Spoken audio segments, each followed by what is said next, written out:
Assalamu alaikum wa rahmatullah.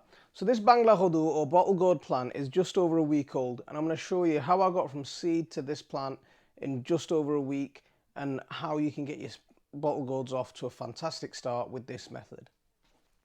So I've got two varieties of seeds soaking overnight. So I've had these seeds soaking overnight. The two different types of bottle gourds. One is a long barilau, and this one's a Diana variety. The barilau is an heirloom variety, and the Diana is a hybrid variety. But now that I've had them soaking overnight, and I'm going to just take my seeds, I'm going to place them on a tissue.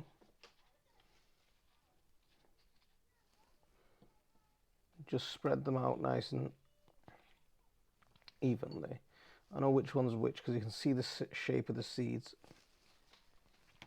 I'm not going to use the water that I've had them soaking in, but I'm going to use some fresh water. I'm just going to put enough water in there to keep the tissue damp.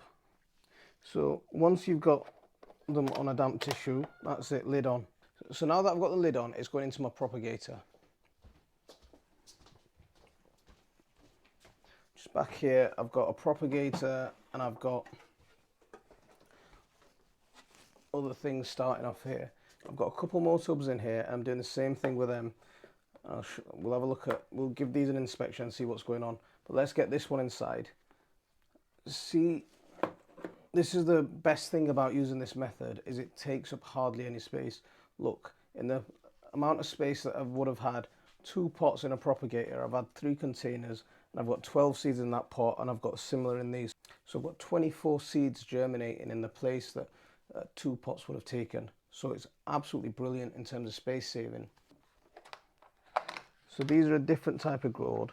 These are snake gourds, and you can see just over a week, the seeds already split, and the roots are coming out nicely. See, look at that.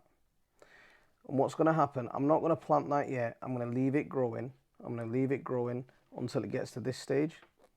See, what's happened here is the roots have grown down and the seed has separated from the plant, and that's perfect to plant now. That's the one that I'm going to plant.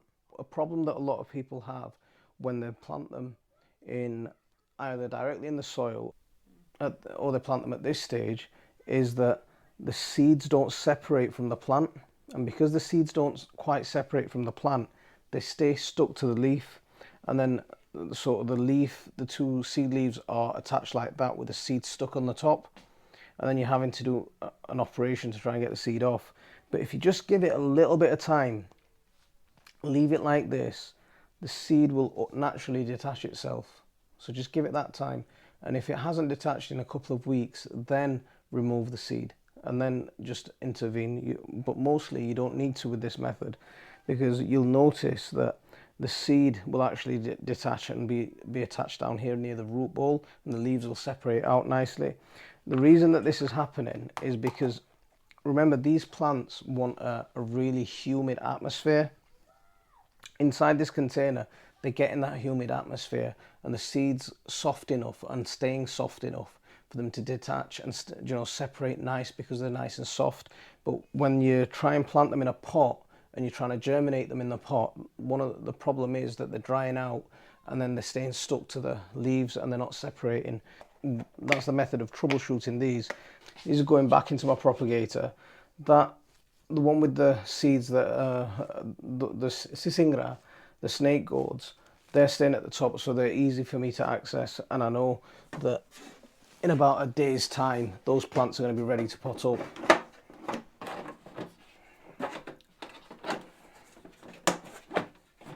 So right outside my front door, this has become my new potting up station. So what I've done is I've got a little container. Oh, there's even a welly boot in here. But yeah, I keep my container of potting mix and plant pots to hand. So let's get this filled up. There we go, nice and easy does it. Use your finger to make a hole, and the plant goes straight inside. When I detached this from the seed, I ripped a few roots off, but it's not to worry. So let me show you the stem of this plant. I'll show you how much to bury in underneath the soil. So if you look at that, you can see the change in colour. It's quite light at the bottom, that's quite tough. And as you get up here, it gets darker, and that's quite tender. So that's how much is going under the soil. And the rest of it is staying on top. As it toughens up, as the plant toughens up, I will add a little bit more compost. But that's perfectly fine now. So now that I've got it in my pot, I'm going to give it a good water. And I always like to give it a very good soaking this first time that I water after I've potted up. So that initial watering, it might look like I'm actually drowning the plant, but I really like to give it this really good watering now. That water just pushes the soil in and around the roots. And as you'll notice, where I'm watering, I'm catching the soil, I'm catching all the water into my compost. So it just gives that, I'm not wasting any of the excess water. Another tip is to use lukewarm water. Don't use cold water when you're watering these plants. Because they've been inside, they've been in a sheltered, tender environment. And you just want to give it that little tender love and care. Make sure that you can see this plant through right the way to it's ready, hardy, and ready to go outside. One thing that I just did was I had a little bit of soil in the crown, so I just watered the crown just to get that little bit of soil off, and then saving myself from any risk of any rot from the top of the plant. Now the good thing is at this time of year you don't really need grow lights, so these are going straight onto my windowsills. And you can see my windowsill. Every windowsill in my house is looking like this at the moment. We've got uri, we've got chilies, we've got aubergines, we've got all sorts of things that are just chilling on my windowsill.